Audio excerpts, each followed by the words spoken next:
แม่ชมเผยภาพลับเฉพาะที่ไม่มีใครเคยเห็นในวันเกิดสายฟ้าพายุเผลอแป๊บๆสองแฝดขวัญใจมหาชนอย่างสายฟ้าพายุลูกแม่ชมพู่ก็อายุครบ4 ขวบแล้วค่ะซึ่งวันนี้มีภาพสุดน่ารักน่าเอ็นดูของสองฝาแฝดที่กอดกันกลม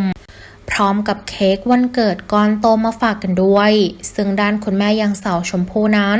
ก็ไม่พลาดเผยภาพเด็ดสุดน่ารักในขณะที่น้องแฝด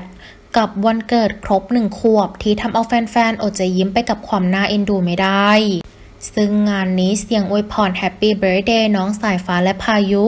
ดังลั่นไปทั้งโซเชียลสมกับเป็นขวัญใจพี่ป้าน้าอาชาวไทยจริงๆค่ะ